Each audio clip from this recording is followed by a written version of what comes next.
Ini masih stres nih, Ibu Kalsum, Bu Kurnia, Ibu Es, Bu Esi semuanya. Ya, anggap aja hari ini adalah hari yang kita tunggu-tunggu. Apa yang hari kita tunggu? Bahwa kerja kita selama ini mau dilihat. Udah benar nggak kerja kita selama ini? Itu aja. Jadi kalau belum, berarti nanti harus ada perbaikan. Jadi saya sebagai pengawas, langsung aja nih Bu Mimi, nggak banyak kata embel-embel kita. Saya sebagai pengawas sangat senang dengan ada akreditasi ini. Kenapa? Kadang-kadang pengawas ini ngomong Bu Emi di sekolah nggak dengar. Ya begini-begini. Tapi berkat adanya akreditasi, oh ternyata benar. Ada tagihan. Tagihan akhirnya tuh Badan Akreditasi Nasional. Jadi omongan pengawas selama ini begini-begini bisa dibenarkan dengan adanya akreditasi. Ini bukti loh Bu Emi. Karena saya sering dulu jadi pengawas baru-baru dari tahun 2016. Kita masuk pengawas yang agak ekstrim dibilang. Jadi selama itu kan pengawas sebelumnya ke madrasah mungkin kurang, hanya sebagai tamu yang banyak. Nah saya sudah melakukan sebuah perubahan, terutama dalam masalah pembelajaran guru, masalah RPP. Tahun 2016 saya sudah merancang sebuah RPP simple, ringkas. Kenapa? Karena banyak dokumen sekolah yang untuk dokumen, untuk dilihat oleh penilai, oleh pengawas, oleh akreditasi, oleh dirjen. Nah saya bingung lihat guru kayak gitu. Nah umumnya RPP itu didokumenkan saja tanpa dilaksanakan. Ini langsung aja ke titik apanya Bu ini, biar kita nggak panjang. Tadi dipesan nih oleh guru saya, Il, tolong dong terangkan masalah RPP, nanti ditanya oleh asesor. Jadi begini Bu, karena saya pengawas memberikan sebuah terobosan perubahan di masalah mutu guru dan proses pembelajaran, ternyata akreditasi memang itu dituntut 4 komponen untuk tahun 2019. Sudah dirubah dari akreditasi berbasis administrasi ke berbasis kinerja. Itu tahun 2019 pas Nadiem Makarim ditukar. Alhamdulillah setelah saya baca seluruh instrumen akreditasi, ternyata ini loh yang kita tuju.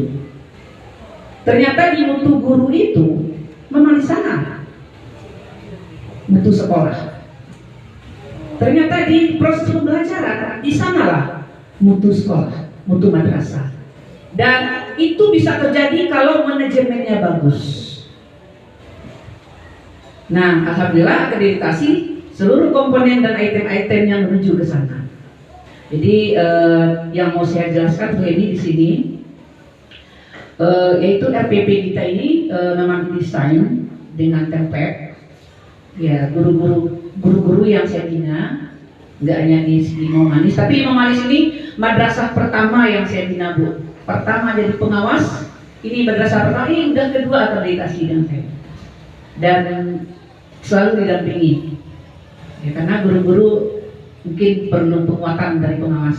Tapi yang hari ini saya sengaja datang, biasanya tuh sebelum-sebelumnya saya aktif di sini setiap hari. Tapi karena ada teknologi, ya saya aktifnya di WA grup binaan. Saya kasih pengumuman, saya kasih voice note, saya kasih video, kemudian sampai ke akreditasi, sampai ke supervisi. Kita dalam PJJ waktu pandemi juga supervisinya jalan kan.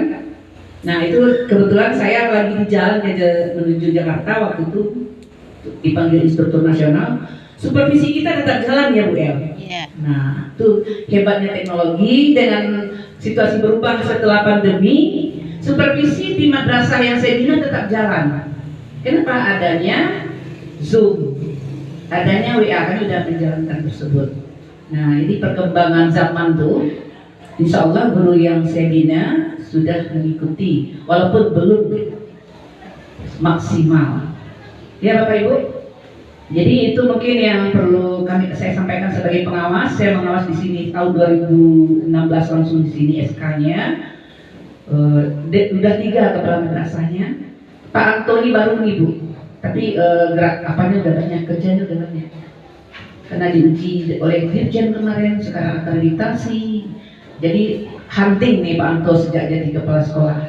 Mudah-mudahan Pak Anto memang dipersiapkan untuk jadi kepala sekolah kepala madrasah yang bermutu dengan banyak ujian ya, dengan banyak ditanya, dengan banyak dinilai. Makanya jadi tahu, oh ternyata iya seperti ini. Oh ini rupanya yang dituntut oleh pendidikan hari ini. Nah, kalau saya syukur-syukur saja banyak ujian-ujian itu. Dan jadi Bapak Ibu semua yang sudah duduk di posisi masing-masing, mutu manajemen, mutu guru, mutu proses, mutu lulusan, tidak terlepas dari kerja Bapak Ibu semua.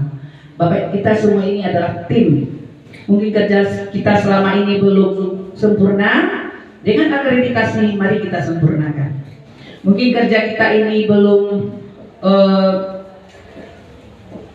dikatakan lebih apa? Mungkin dengan akreditasi Bapak Ibu lebih fokus nanti untuk meningkatkan mutu sekolah. Kenapa? Ya kita jangan dengan zonasi-zonasi itu. Mari kita berpacu dengan sekolah lain, dengan mutu kita, dengan kualitas kita. Ya, negeri banyak menerima murid, biarin Bu. Yang penting kita berkualitas, orang akan mengejar kita. Ya kan Bu? Saya sudah wawancara dengan wali murid tadi.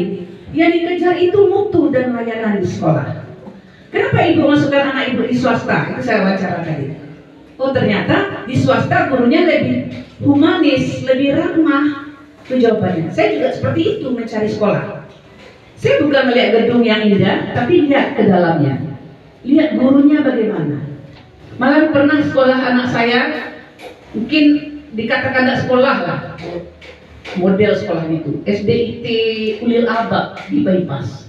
Tidak kelihatan oleh orang, tapi saya melihat ke dalam, lihat gurunya, lihat kepala sekolahnya, betul-betul mencintai anak, betul-betul melayani anak.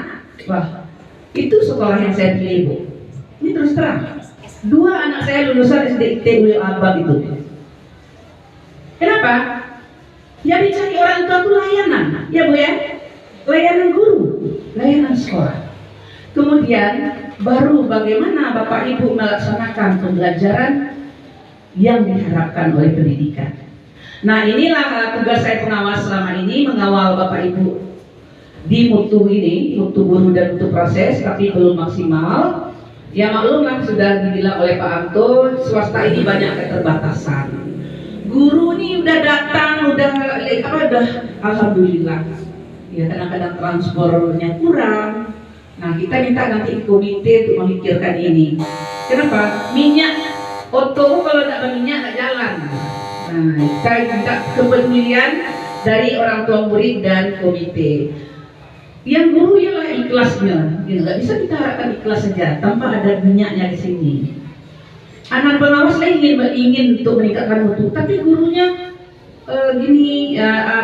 nggak semangat ya karena kurang minyak tadi. Nah nggak bisa juga jalan. Jadi semua bersinergi baru bisa menjadi. Ya Bapak Ibu, jadi kepada Ibu tim asesor, mungkin dengan sekolah-sekolah swasta, kondisi swasta beginilah yang bisa kami lakukan. Tapi niat baik dari stakeholder madrasah ya lebih bagus saya lihat niat dari guru, dari kepala sekolah, dari yayasan dibanding di negeri. Kalau di negeri lah jalannya dia digaji Bu ya, dia datang ke sekolah itu gajinya sekian, absennya dihitung, tukinnya dihitung. Bapak Ibu nggak hitung tukin, nggak hitung absen, Bapak Ibu kerja dengan baik, nilai Ibu yang paling tinggi di mata Allah. Mudah-mudahan hanya Allah yang akan bisa membalas. Dan pesan kita kepada komite dan orang tua murid, kepala madrasah yang memang harus cerdas untuk mencari terobosan-terobosan. Pak Nal sudah berikan contoh di atas ini.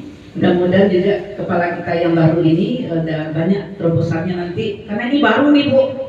Nah kita harap akreditasi berikutnya madrasah MTSN Limau Manis ini sudah berubah wajah dari yang dianggap dulu mungkin sekilas saja, besok memang dipandang, tidak dipandang sebelah mata lagi. Mohon maaf atas semua yang saya sampaikan. Mungkin ini baru yang bisa saya sampaikan. Yang jelas akreditasi tujuannya adalah untuk bisa kita meningkat dari tahun ke tahun. Assalamualaikum warahmatullahi wabarakatuh.